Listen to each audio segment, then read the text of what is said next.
जय श्री गणेश। आइए आपको सुनाते हैं गणेश जी की कहानी। बुधवार व्रत में बुधवार कथा का पाठ अवश्य माना जाता है। पौराणिक कथाओं के अनुसार समतापुर नगर में मधुसूदन नामक एक व्यक्ति रहता था। वह बहुत ही धनवान था। मधुसूदन का विवाह बलरामपुर नगर में सुंदर और गुणवती कन्या संगीता के साथ हुआ था। शादी के बाद वो अपनी पत्नी को लेकर बुधवार के दिन पहुंच गया। इस पर कन्या के माता पिता ने कहा कि आज बुधवार है और इस दिन किसी भी शुभ दिन के लिए यात्रा नहीं की जाती।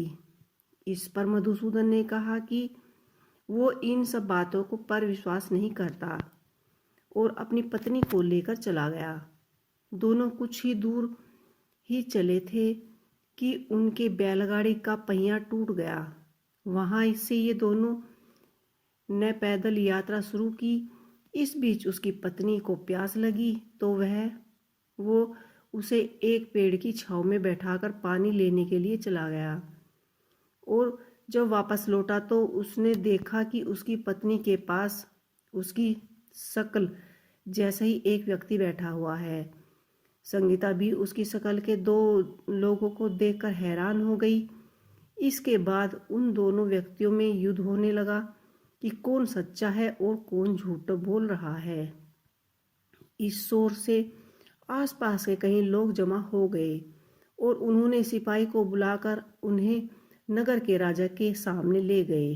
राजा भी उन दोनों को में अंतर कर नहीं पाए और संगीता भी नहीं पहचान पा रही थी कि उसका पति कौन है। राजा ने दोनों को ही कारावास में डाल देने की सजा सुनाई। सजा सुनकर मधुसूदन घबरा गए और भगवान से प्रार्थना करने लगे कि उसे किन पापों की सजा मिल रही है।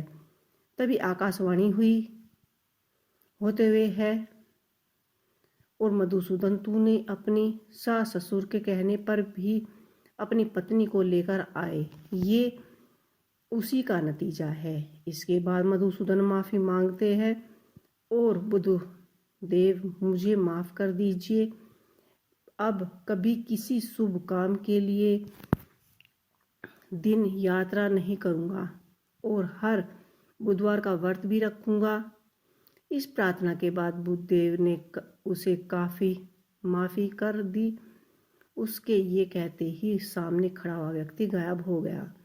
राजा और सभी लोग देखकर हैरान रह गए। उसके बाद राजा ने मधुसूदन और उसकी पत्नी को सम्मान के साथ विदा कर दिया।